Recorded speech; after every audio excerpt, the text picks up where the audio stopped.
And there we go. And there we go. We are live. This is NycosRPG. I am Jonathan Albin, the Games Master, and I'm here with a guest today. We will be just informing you of his position in a moment, but we are doing a world building around a world in around 80 days or so episode, stage one, day one for our guest. And our guest, you have heard his voice before.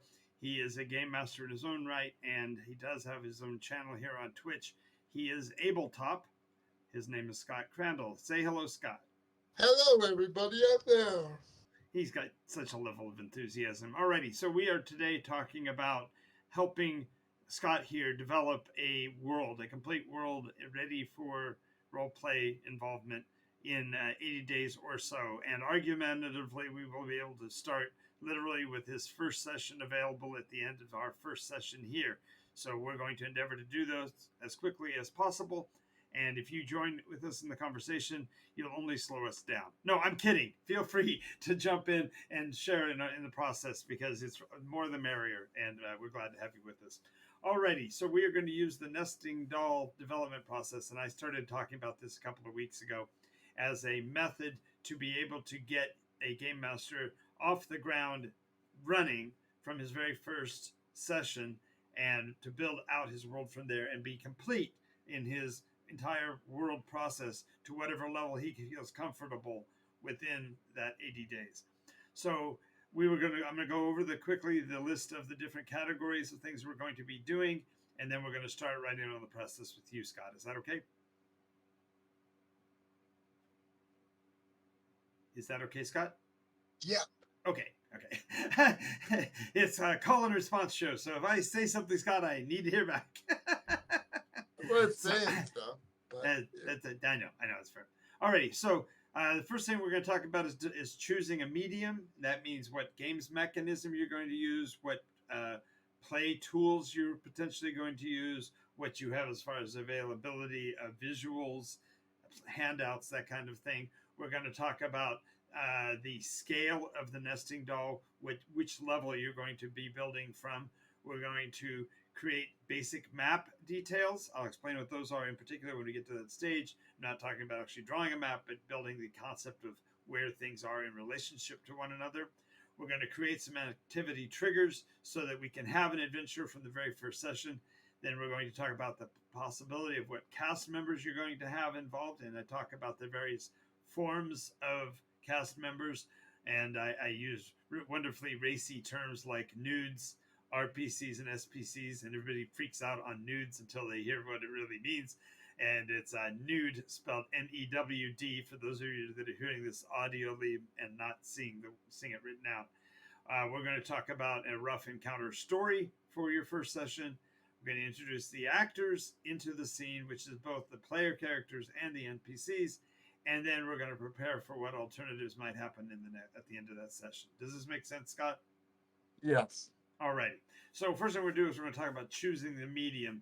And I know Scott and I have gone round and round on which game system he wants to use. And I want to make it clear that it doesn't matter to me. I'm open to whichever one. So I need Scott to, for the audience, tell us what game mechanism you're going to be using. The moment it is going to be Pathfinder, actually, D&D 5e. Okay, just a second. No. No, that's no worries. I just have to get to the right place. I'm typing that in so that our viewers can see it after we finish talking about the point. So,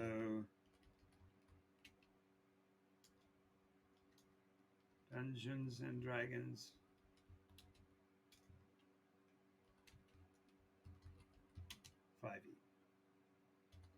And I'm going to put the asterisk because 5e now is in question what you actually mean by that. So I'm just going to mark it because there's now going to be D&D 5e and the new D&D 5e. And is that the D&D 1 or is that D&D 6.0 or,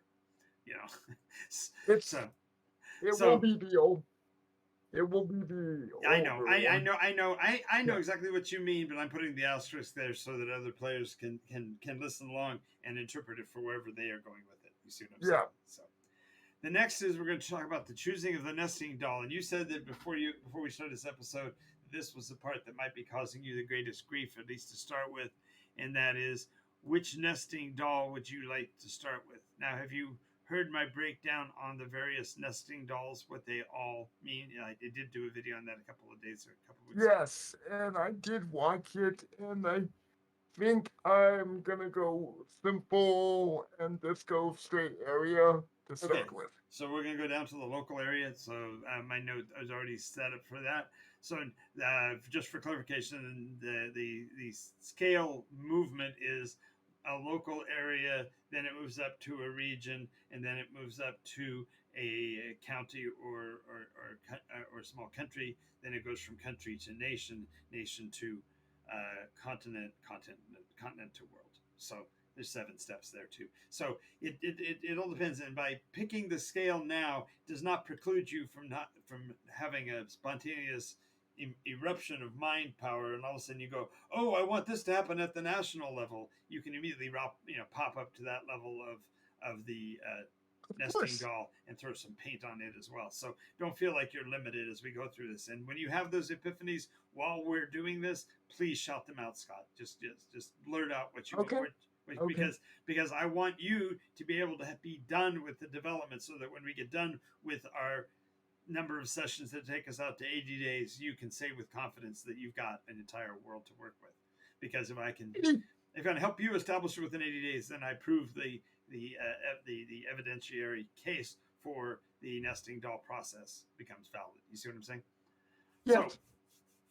all right, so nesting doll scale is going to be at the local area. So that therefore means we need to start to create a basic map detail. Now, this can be as narrow and as broad as you want it to be within a map. The more sophisticated, the more number of moving parts you put into this, the more difficult it will be for you to stay focused on your creation process.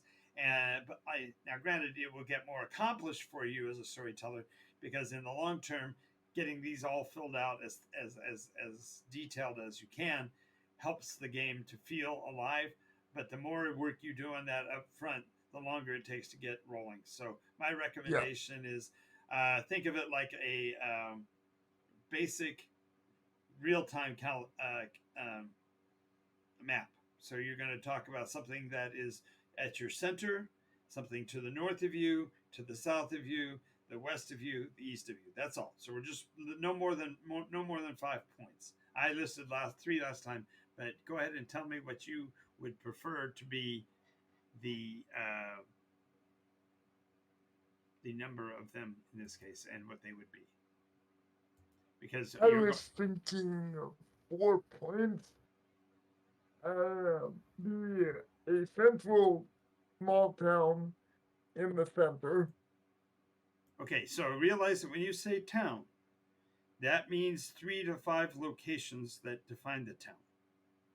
Uh, And so you are already building, you're building depth, which is good, but it also gives you less focus. It gives you more things to have to cover.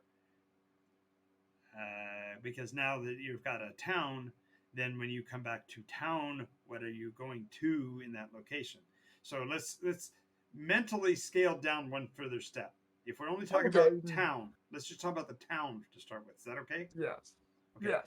So if we're going to talk about the town, therefore we've got, like I said, 5 to 7 locations. Let's go with 5 because that gives us a center, north, south, east, west. Does that make sense?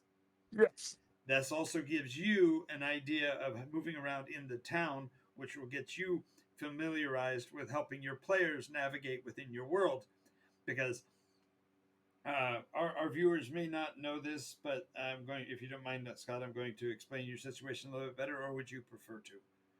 What your limitations are? Some limitations. I have cerebral palsy, so the like my right side of my body doesn't work as well, and for purposes of this, it mainly makes writing. a gigantic pain in the butt. Writing and drawing. Yes, Right. I just want to clarify. So creating a map, we are needing literally to create something that you can hold in your mind. You see, yes, so therefore, for viewers that are watching, might be confused why I'm trying to limit it down. We are talking about a situation where we want to make it as tangible and real, and for you to realize things like how long it takes. So, for example, if we are going with 5 locations, and if you were going to graph this on a piece of paper, you could almost draw it like a number line crossing, right? An up and down line and a side to side line. And if you mark in that location the center, and then one location east, one location west, one location north, one location south, then you have a 5-point cross, if you will, right on your page. And therefore, what is the maximum distance you would have to travel from the north to get to the south?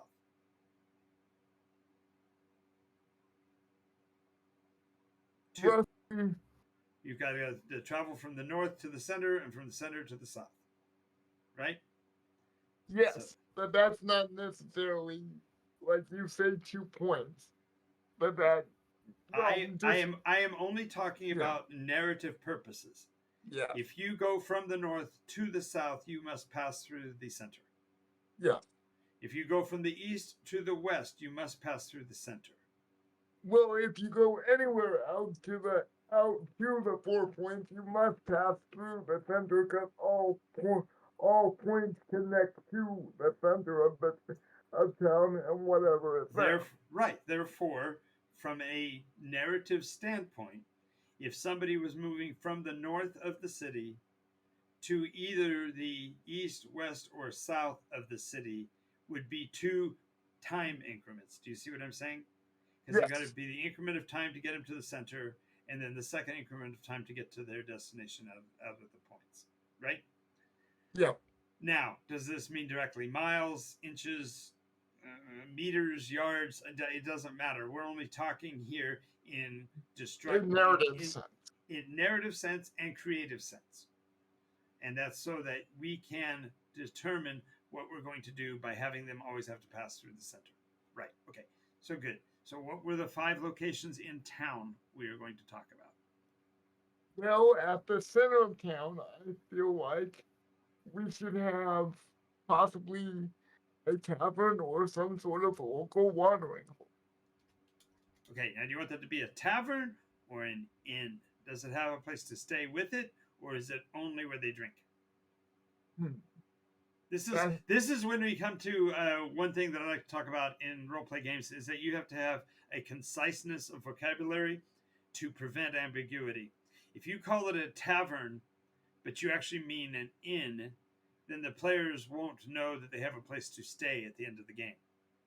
Whereas if you say, "Oh, you're at the inn and there happens to be a bar or there happens to be a tavern attached," now you've got an inn and tavern, or a bed and breakfast and tavern, or whatever. It gives them a place that could handle both of those tasks. And if not, then you have already defined the second of your locations because they're going to need a place to stay because we are not building this adventure for murder hobos. Yeah. But I kind of like the idea of them being being a inn and tavern, because that makes it a little more simple on my end. So an inn and tavern. Yeah. Okay. Inn.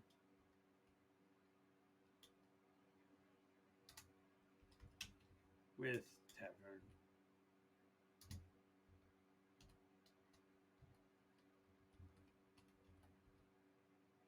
Next, what's north of town? Now, I give you a little bit of a hint. Tropically, stories generally have your nemesis or bad guy coming in from the north. Most mystery stories, like for example, you think of a Game of Thrones, winter is coming. Yes. The White Walkers came from the north. Right, and the Vikings came into England from the north. From the north. Right, that's where it came from. Is those kinds of stories. There are exceptions, of course. The story of the Battle of Troy if the Greeks came from the south and the east. So Yes, but that's because the Greeks used boats. sea instead of mountains. Yes. So I'm just only feeding that to you as a possibility. It doesn't have to be, but generally, if you're going to have your activities, where are you going to put this? If the Inn and Tavern is the center town, what's to the north of the Inn and Tavern? I, for some reason, was feeling like that would be possibly the blacksmith because if danger comes from the north, you would want to arm yourself as So quickly is as that a, possible. is that a blacksmith only? Is he a weaponsmith? Is it simply called the forge? What are we? What are you? What is your? What are your creative juices telling you?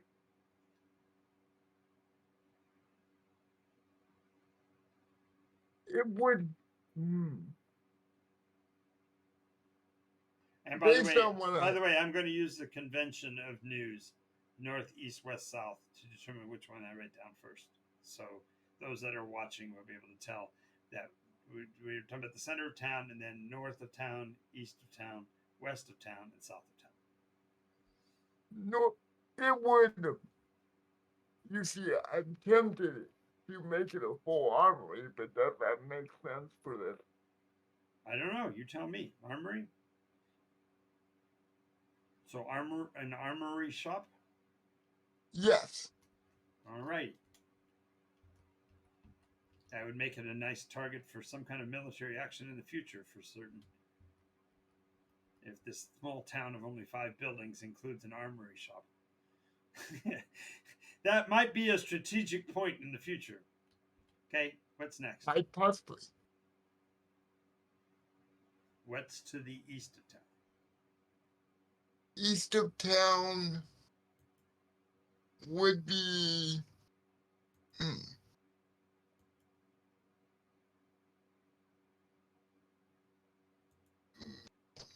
mm, mm, I'm thinking east of town is a lot less, east of town is where the granary is because they've got to get their food from, or a steady food supply from somewhere.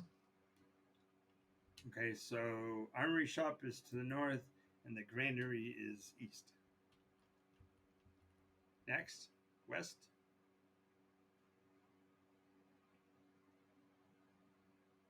I, hmm,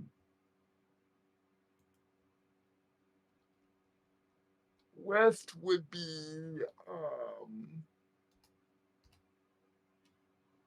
I feel like I want to put a general store there, but that seems a little, That means that all your trade from the granary has to pass right through town, past the bar. That's fine. Just to make you aware of it.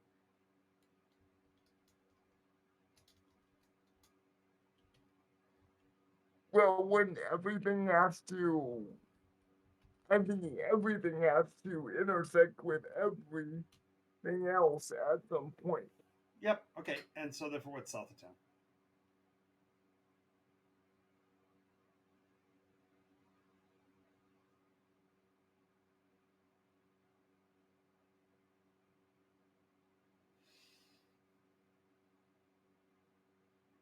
So we've got,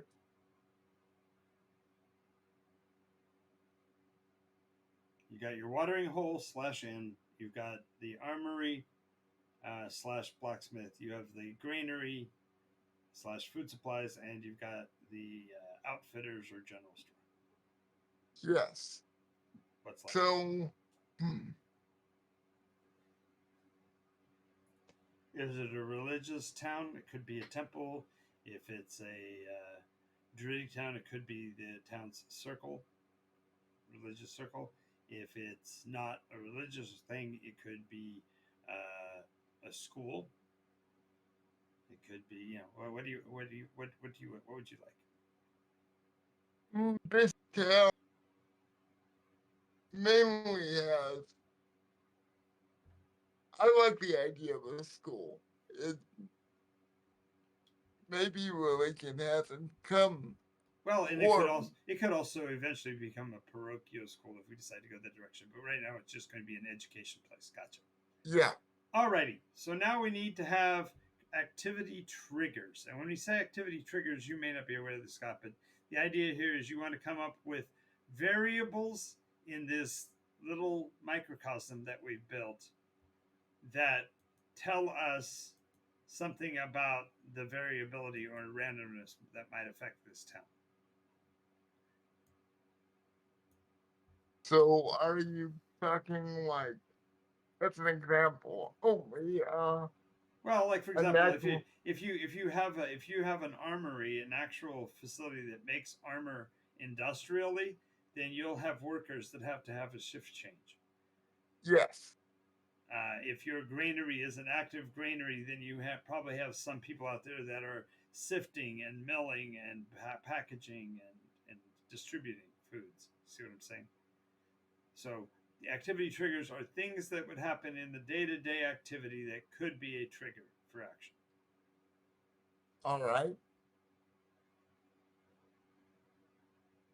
Come up with two or three of those. No, yeah. Okay. One of them could be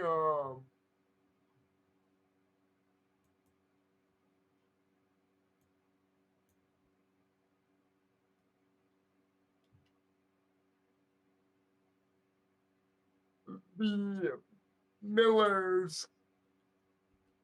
Now, would the Millers going on strike for some reason be an activity trigger, or is that too like? Well, okay, how about this? You make it so there's an impending Miller strike. Therefore, there's the tension that it might happen. Yes.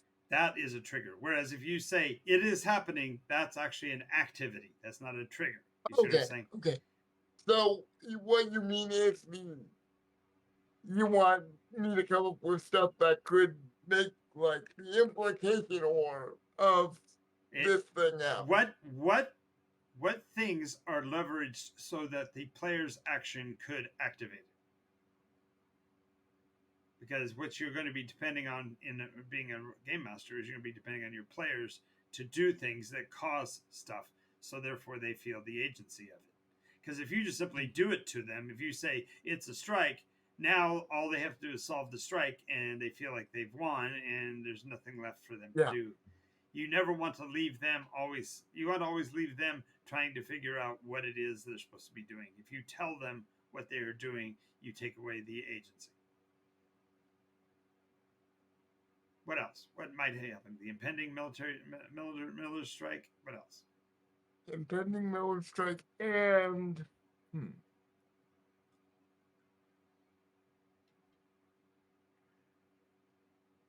It could be seasonal.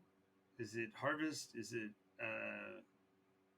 planting season? Is it middle of winter? Because a Miller strike, when there's the middle of winter, wouldn't be much except for it would mean they wouldn't make any money. But if it was a Miller strike and it was the beginning of harvest season, that could be a real problem.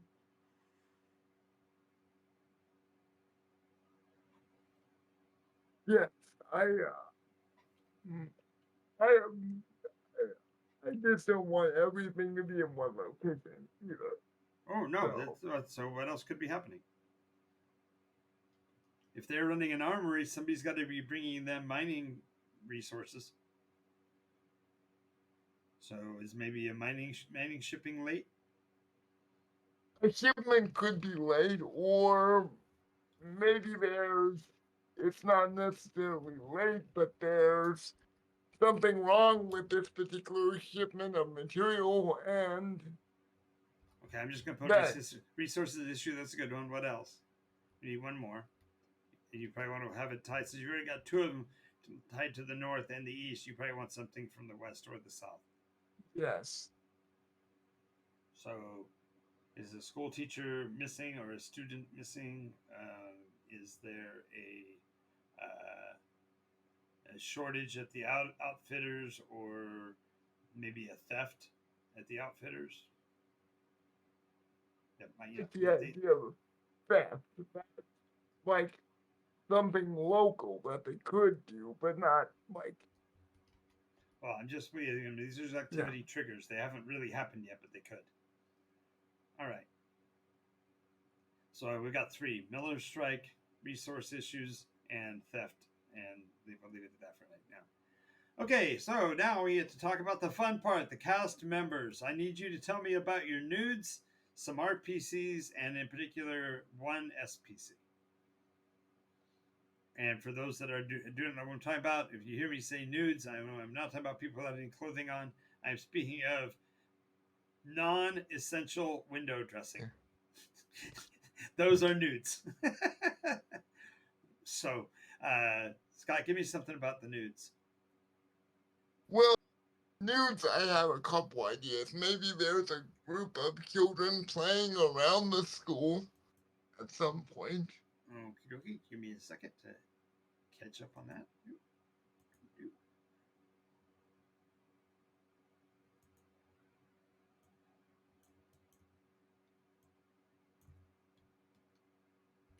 Kids at the school. And sorts of news could be maybe not Miller's directly, but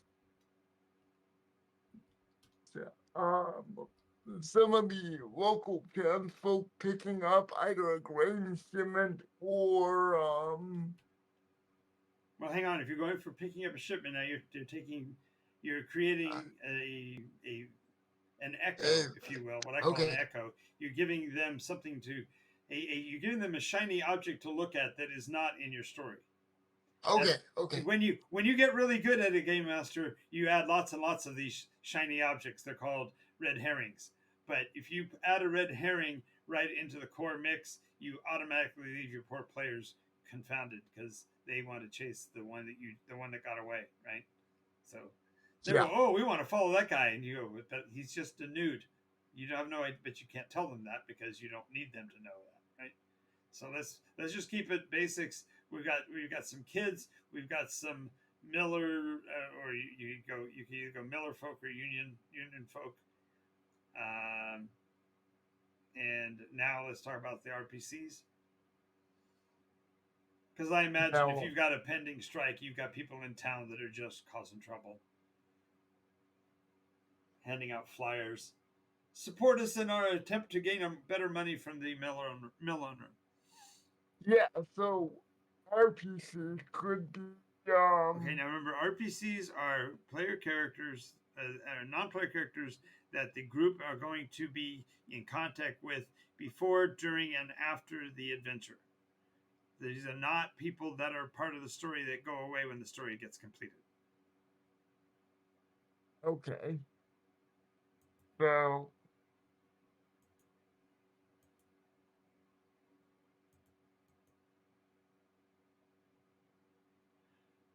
maybe the barkeep could be a good. That's a classic. That is absolutely a classic. So tell me about your barkeep. She is about. What's her name? Her name is Eloise. She is 5'7" in height. I don't need a description of that. Okay. What I'm looking for is a noun and a verb and an adjective. Okay, so even simpler. Yes. So all you need is chubby working girl. That's a noun, verb, and adjective. She's a clever, manipulative bitch. You see what I'm saying? 3 words tell you everything you need to know about the RPC for you as a storyteller to run them. Because you need to be able to drop into that character immediately. Because they're going to be coming back to them again and again, and you want to play them the same each time.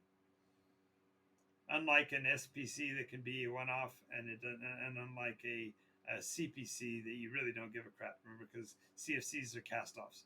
That's the people that you can describe, maybe become part of the story, but if they die, it doesn't matter. Okay, so So Eloise is a what? What's her three-word description?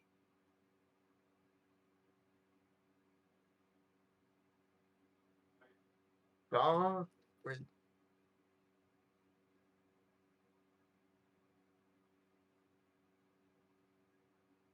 Yes, she's soft, energetic.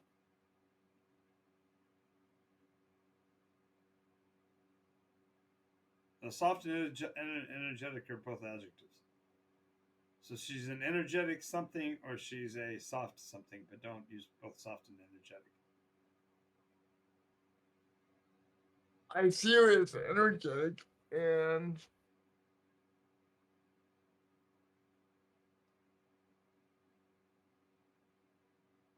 Let's think of a verb. What do you want her doing?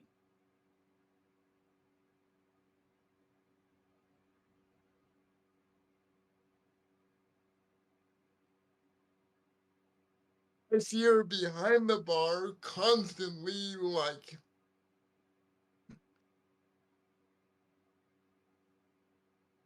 she always seems like the energetic comes from her. I'm getting too descriptive with this. Yes. Cut it way down. Because I'll tell you why. You are going to be in your character life as a game master creating thousands of these. Yes. If you spend this much time vacillating over the first one, imagine how many hours of wasted time you will have in your lifespan as a game master. Very much. So she's energetic. We get it. She moves around a lot. What else? What is she doing in that energy with that energy? Is she helping? Is she spying? Is she cleaning? Is She's obsessing? Mainly obsessing. Obsessing. I guess me. Obsessing over what? He's obsessing over.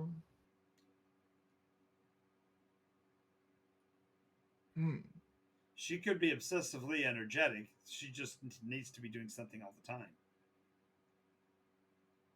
Yeah, but then what's our third thing? Third thing is the used in the verb and the adjective, so we need the noun. The noun.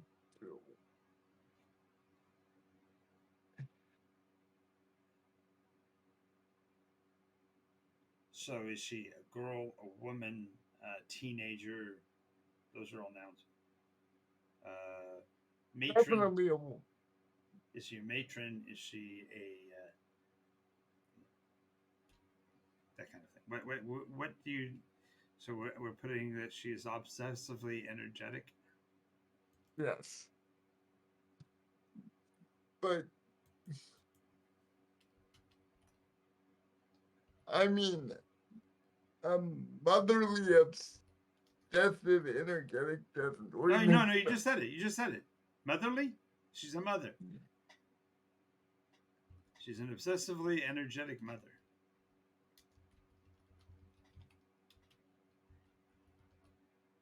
That doesn't mean mother in the classic sense. It means mother figure. Yes. You know what I'm saying? She mothers her audience.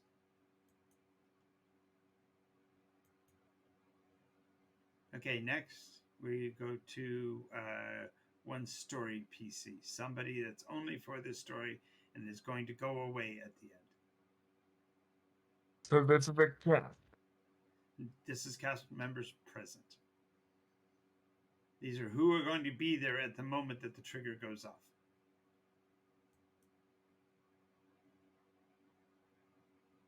Billy is rough. It's a what? Pensive. I didn't catch that. Billy is a gruff, pensive Billy is his name. Okay. Yeah.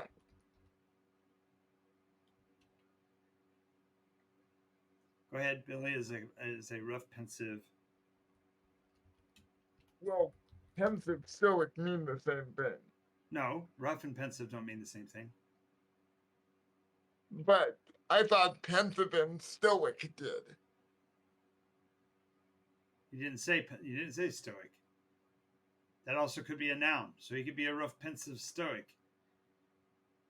Because pensive is not stoic. Pensive is the opposite. Pensive is you're wound up like a ticking time bomb. You're worried. You're hand wringing. That's pensive. It's nervous anticipation. I used it in a speech when I was in high school. That was my valedictorian speech. We are anticipatory. We are excited. We are pensive. Yes. So he's a rough, pensive what? Is he a roustabout? Or actually, he could be a pensive rough. So you get another adjective out there if you wanted to. Because he could be a rough. That literally could be his narrative is that he's just maybe he's illiterate. Maybe he's angry. Where's his pensiveness coming from? He got a raw deal, so he's for the Miller strike because he's one of the ones that got shafted. Would be a good example. Yeah, that's where. So is he angry? He's not more impatient than angry. Okay. Impatiently pensive rough. Okay. And if our viewers can't see that, I'll change the font size here in a minute, make it easier to read. All right, so we have the kids in town, the Millers in town, Eloise, who's trying to mother everybody, and this impatiently pensive rough named Billy. All right, so now we're going to come up with a rough encounter story. Now notice, we are doing this only within the framework of our triggers. So which of our triggers do you see being the most likely one that the players will want to get involved with, given that you are guiding the players to make their decision?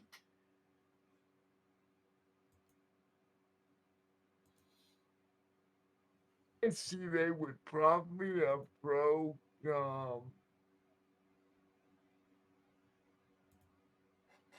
Eloise first because whoa, you whoa, all. whoa, whoa, whoa, Okay. whoa, whoa, whoa, back up. Who's they? Because we've already set up 3 potential possibilities. Are we talking about the Millers? Are we talking about somebody who's involved with the mining operation and the resources being short? Or are we talking about somebody who is involved in the theft? These are all 3 triggers. You set up all 3 because it gives you variability if you have to play the same session next week. Because right now I've set you up to have 3 different weeks of adventure. Do you see that? Yes.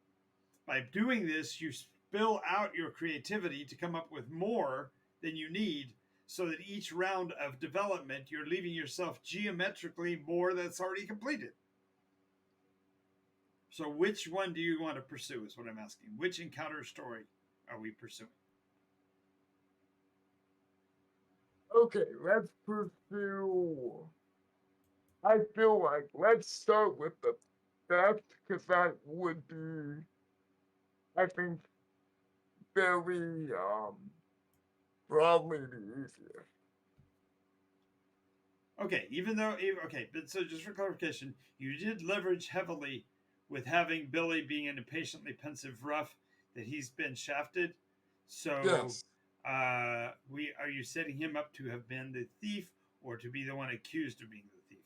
Or is he maybe the witness to the theft? Where do you want to go with that? So I'm changing that it is going to be something. My fingers going. Something was stolen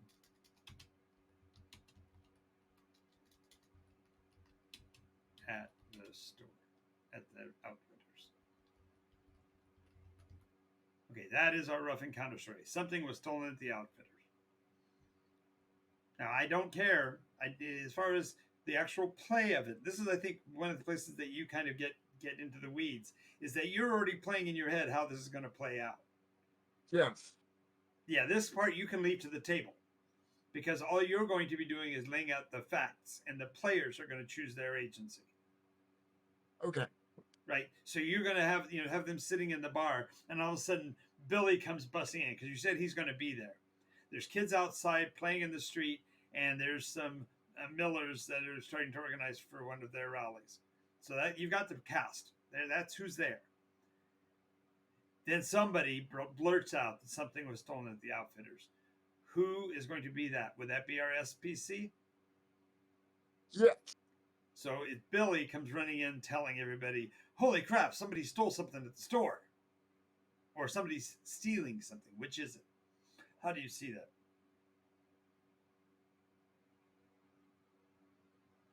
Past, present, or future tense? Because realize that Billy might have overheard a plan that's going to happen. Or he could have seen them doing it. Or he could have heard that it happened. Or that he went to the store. So there's so many ways you can go. You don't have to pick any one of them. But we want an idea of what we're going to do because we're going to now introduce the actors to the scene.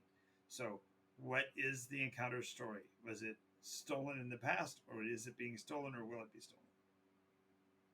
I like the idea of Billy overhearing of a plan and then trying to stop it. Okay, so possible. I'm changing it to say possible heist at the Outfitters. Okay, that is our encounter story. Alrighty, so now we have to introduce our actors. Who's stealing? So we want to know the NPC, any antagonists that might be in the scene, and I want them in the order that they appear on the scene.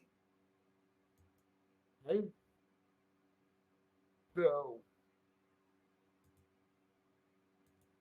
Anton. Anton is the NPC? Yes. Okay. Tell me Now more. I need. He is. But I. Wait. That works. Black and cocky mean the same thing. Yes, so you don't have to say both.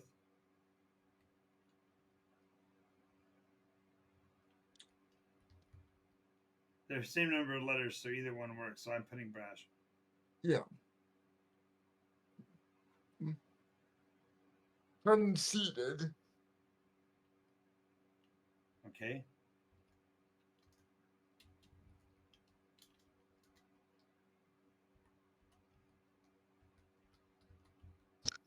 And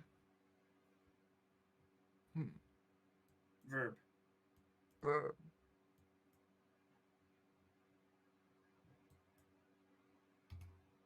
Among the crews that you've already got working, he could be a miller. He could be a grainer. So he could be a granary worker. He could be this could be inside job. So he's a worker at the general store. He could be a person that lives or works at the inn. He could be somebody who's going to school or just graduated. He could be working at the armory. We haven't worked much of an armory angle in here, so. yes, let's put Anton working at the armory. So he's an armorer. Is he a apprentice, or is he a? Okay, so if Anton is our actor in the scene, is he the NPC / villain, or is he an antagonist? You see, in my brain, villain and antagonist could be the same thing. Okay, let me give you an example. An example of the difference between a villain and an antagonist is a villain who is somebody who absolutely is doing something bad and knows it. They actually have the intent. They are the bad guy. A person who is an antagonist is the guy that says, "Well, Billy must have had something to do with it because he's impatient and brash, and impatient and pensive, and he's already talking bad. So Billy's probably your problem, and therefore throwing the players off throwing the players off the scent of the actual villain." Okay, so I'm gonna say Anton, due to its descriptors, is an antagonist.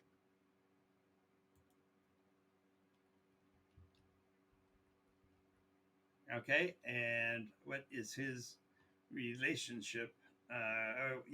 What's his relationship to this scene? He is obviously going to be an actor in the scene, so he does something. So what is it? What does you imagine he's doing? Okay. Remember that this is happening before Billy goes to the bar. No, this is happening. This is the action itself. Okay. This is the action scene. They literally walk into the scene, and this is going on. What is going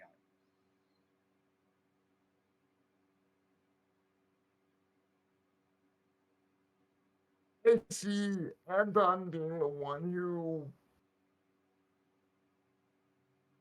is gonna point the finger at Billy to possibly cover up for someone else. So therefore, that makes Anton not the villain, but the antagonist, right?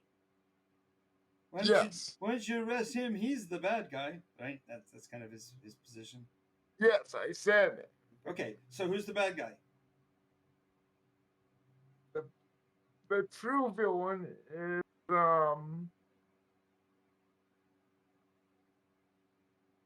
actually going to be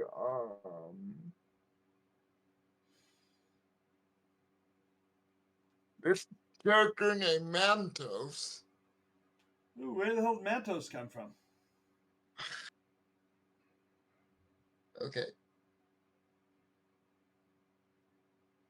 I'm perfectly fine. I'm not challenging you. I'm challenging. Yeah. I'm saying, wow, that name comes out of nowhere. Where's Mantos from? Mantos is the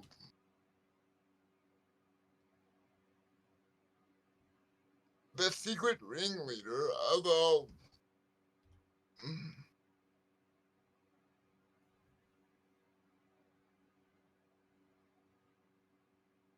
a local bandit gang that is. Okay, we are in a town. We are in a town of 5 buildings.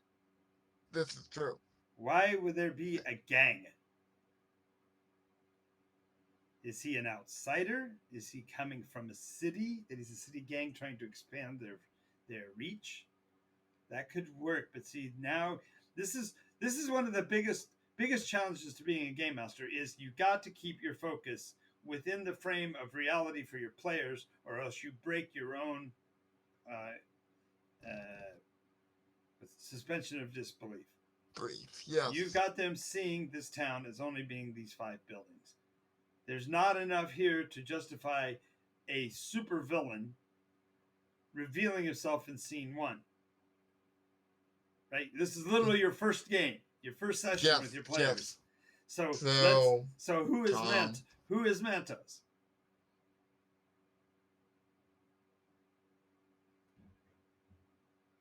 Okay, forget the bandaging idea for now. What bandaging? Wait, where did your bandaging guy?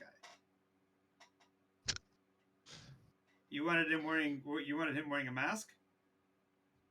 No.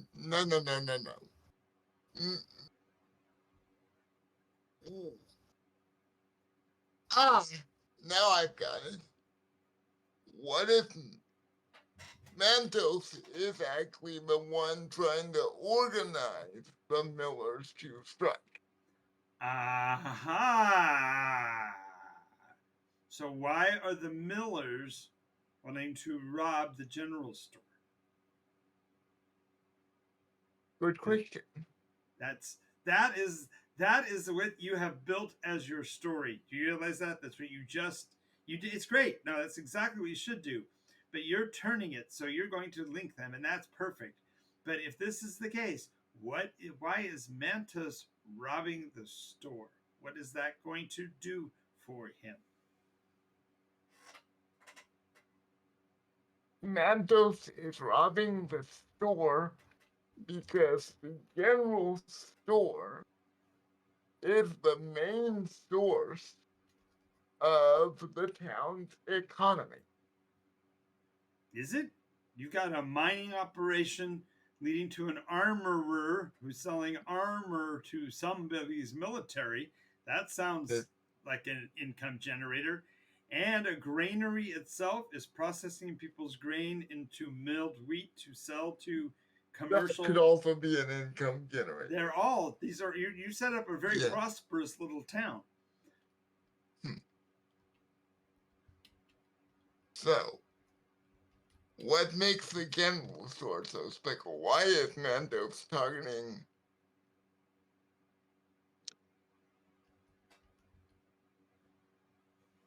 Now, if we assume that Mantos is the union thug and he's doing it, is he a local? And if he's so, what would ruin his career is him getting caught stealing something. Yes. So that sure sounds like that's going to set up a failure of the union activity if you make him the villain right from the get-go. You're actually trying to create a mastermind, and I'm trying to get you to see that this is your first encounter. This should not be the triggering of a galactic conflict between the members of this tiny community. Yeah. Because it would rip this territory apart. So there is a reason. I've come up with an idea of what I would do, but I'm not the game master. You are. So what actually are you trying to do with your Mantos? Is he actually doing the thieving, or did he actually hire Anton to frame Billy? And if so, what is Billy to Mantos? And if not, then why isn't Anton your thief? And Mantos becomes the antagonist because he's trying to cast aspersion on Billy so that Anton can get away with it. Yeah. Okay. Good idea, but I have the. I gave you 3 there, so I don't know what you want to do.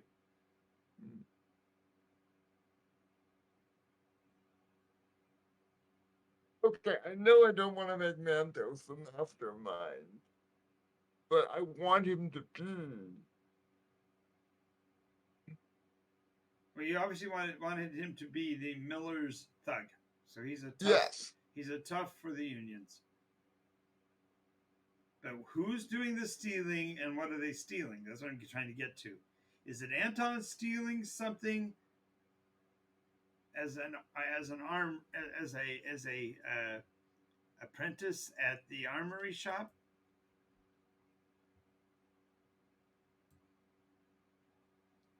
I was thinking of going that, but now I'm stuck on what would Anton steal for the purposes of armoring.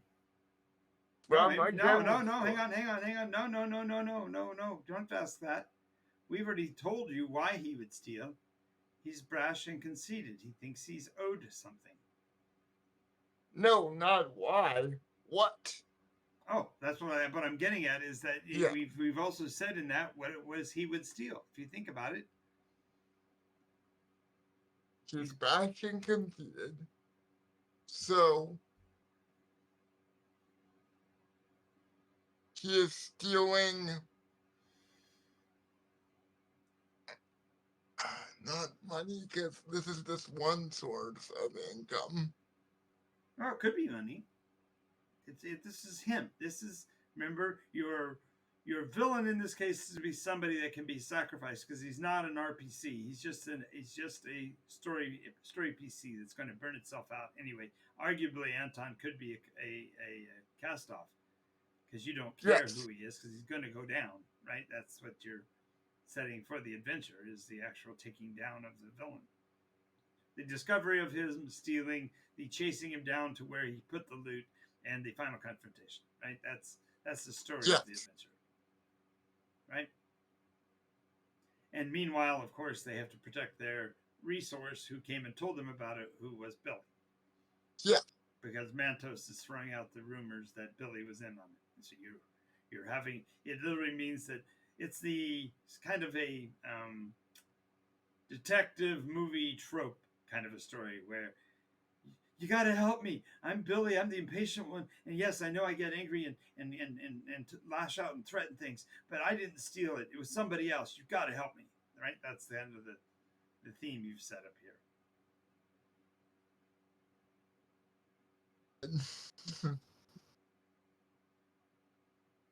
Okay.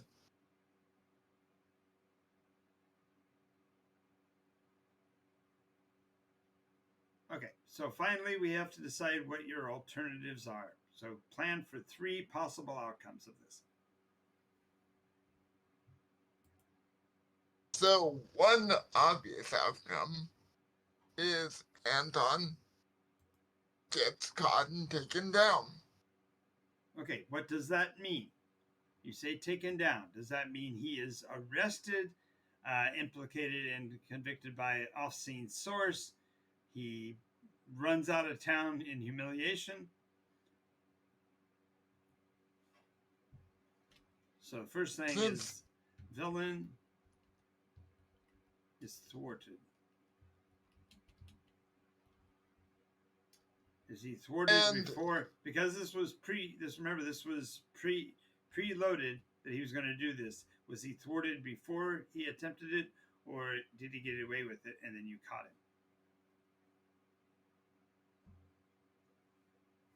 I see him getting away with it, and then getting caught later. Later on. Pretty. That's clever. Thank you. That's funny. That's funny. Okay, villain is caught. That's one alternative. Villain is caught. The story's over the end. What's next? Villain escapes and has to be tracked down. Well, remember, we're not talking about what they're going to be doing. We're only talking about what might happen. So the villain is caught or the villain escapes. Yes. What else? One more.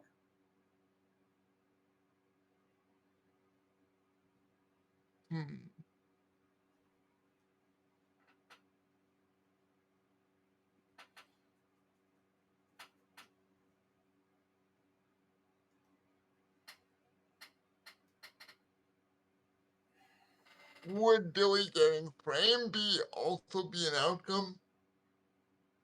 Or the framing being successful? But that seems to tie into villain escapes. I would just say that Billy's implicated. Yes. The idea that your party goes to catch the villain gets away, and just as they do, Billy finds the loot and has his hands on the loot when the sheriff shows up. Yes, and fingerprints are. No, he can't. He's caught red-handed. He literally has the property on him. So, therefore, he is implicated. So that all this is about is that you're going to have the action and the adventure of the actual theft. The party's going to go after the villain. They're going to be chasing him. And at the end of the session, they come back to town. Well, we didn't get the bad guy. He got away. And they go, yeah, but while you were gone, ... Billy's in jail. He happened to have the items that were stolen in his possession. He claims that he got them when Anton ran by, but Mantos implicated and said, no, that's not how it happened. And so Mantos is clearly lying, but you have to figure that out next week. See what I'm saying? So you've cliffhangered. So there's your 3 ways. Villain's caught. Adventure's over the end. Yay! The villain is gone. We've got to chase him down. That's a scale change, right? Because now you're having to leave town, right? because you already set the town as being these 5 spaces. So the first choice keeps you here. The adventure's done. Yay. Second one, villain escapes. We've got to now slide out our scale to go to the next area above, because this is happening outside of town. Now notice it's not leaving the region. So we've actually sort of created a new layer of cup, so to speak, that is the area above the town, because we gave it the center point of value of town, which itself should have been an area. You see what I'm saying? Yeah, I think I got that good. Right. So therefore, this is a great example. At this point, when you're preparing your alternatives, you have to start thinking what's going to be your next creative process. And your players, you don't have to have it developed at this point. Notice you can build right up to this point, and you don't care. And then the players will tell you, well, yeah, next week we're obviously going to have to scale up because they're leaving town. So now you're going to go to the same process again. You're going to choose the medium, which is going to be above a town, but it's still the area. Then you're going to go to the nesting doll scale. Okay, we're at that second scale. Then we're going to go with the, I'm saying you already, the medium was the same. You go to basic map details, and now what's the map look like beyond town? Because you've already mapped out town. So now what's beyond? Which way did he go? North, south, east, or west? You see what I'm saying? So by doing this and now complete, just think about it here in one session, in what's taken us almost exactly an hour. By the way, I'm really excited with that. In basically an hour, we have built you your first adventure in this little town. Now, we didn't name the town. So what is the name of the town? It's got an armory, a granary, an outfitters, and a school. What are we going to call this place?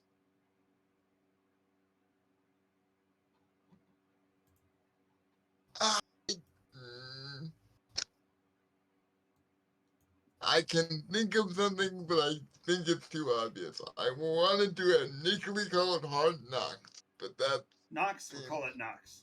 Knox. Knoxville, Knoxtown, Knoxburg.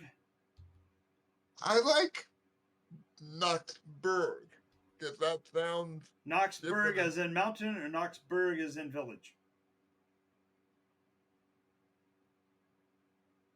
As a mountain, because yeah, as a mountain. Okay, so Knoxburg with an E. Knoxburg. Knoxberg. All right. So the town of, that means that your school in town can be known as the school of, since it's near a mountain, Hard Knocks. Okay, so I got that. And now you know how. And now you know how Jonathan makes his game puns. God. Okay.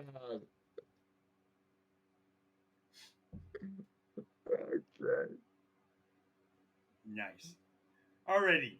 So, do you see how easy that was, Scott? It was very easy. Did you get what you expected to get from an hour of conversation? Did you think we'd have an entire adventure done in that time? Okay, So I must admit that the concept of adventure, I was thinking possibly a little too big, but that's on me. Well, maybe it's just a matter of scale. So we went to the bottom because that is what you felt was the best place to start, and I would agree. Yeah. But if you have higher aspersions, you can pick another tier, another place on the scale, and build the same thing. You might have a map where you could say, okay, I'm going to choose the medium of a region. And so in this region, one of the areas is going to be the town of Knoxburg.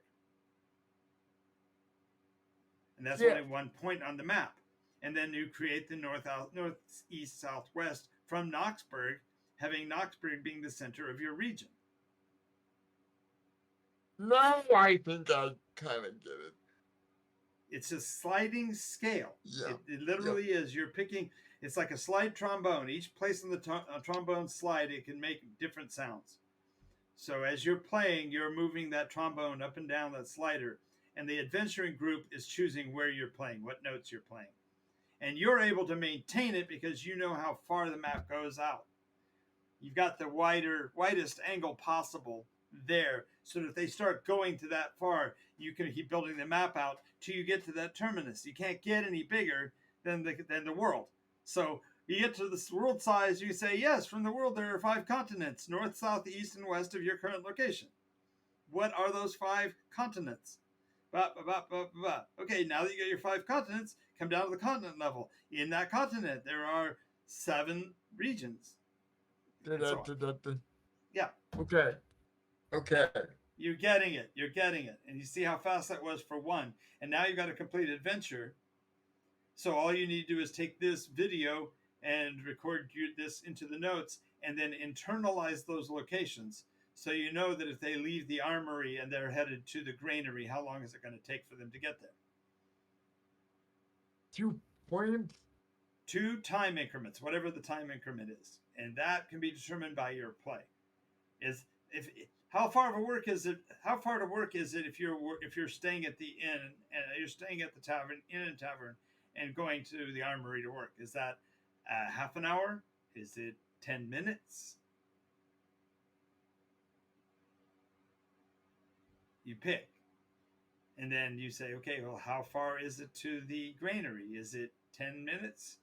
Is it half an hour? Is it an hour? And that way you can add those together. You say, okay, well, 10 minutes plus an hour, that's an hour and 10 minutes. So that's how long it would take for them to get from point A to point Z. Does that make sense? Yeah. Yeah.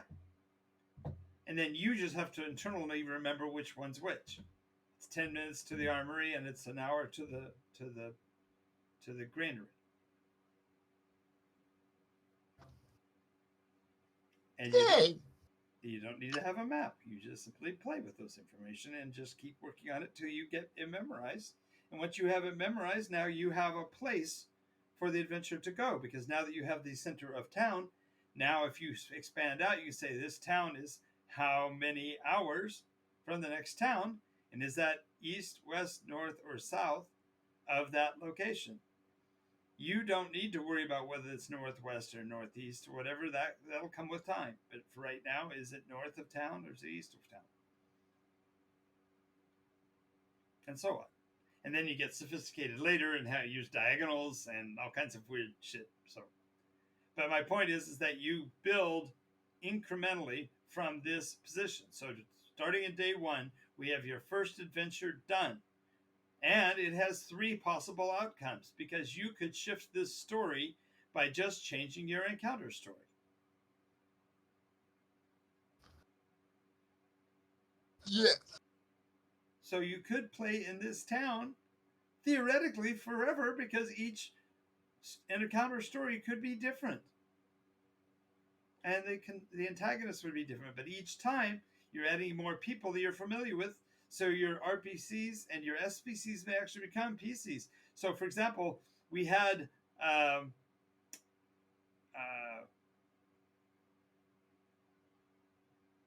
Eloise. We talked her up, but Eloise got nothing to do with this scene other than to be a window dressing face. So she technically could be a nude. Technically, at this point. Right, because you didn't bring her into the story at all. But she's now an NPC that has enough description that you could play her. See what I'm saying? Quite easily, yes. Yeah, and all you have to have is those notes that you go, oh, she's obsessive and she's mothering. Well, that means she probably has a higher compassion and higher presence and probably a lower, well, she probably has a high resolve, but she probably has a lower presence. She probably isn't as she's not beautiful, you know, she's matronly. So and so you just keep adding more detail to her and she becomes more real to you. Yes. Pretty soon she's your version of Gaksun Fufadu and she's terrorizing a new player.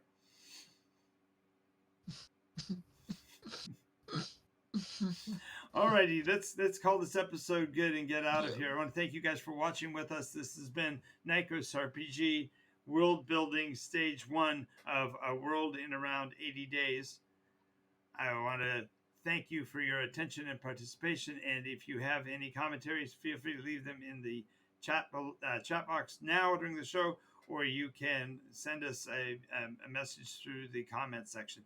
This video will be set up and recorded over to YouTube within the next day or so, and you'll be able to leave comments there. Our YouTube channel is at NycosRPG. I've been here with Abletop, the soon-to-be live streamer himself, Scott Crandall. I want to thank you, Scott, for being with us and give you an opportunity to say goodbye, everybody. Goodbye, everybody. All See right. you next time. Yep, we'll see you next time on Around the World in 80 Days or so, the Nesting Doll Development Process. I'm Jonathan Albin, your host. See you then.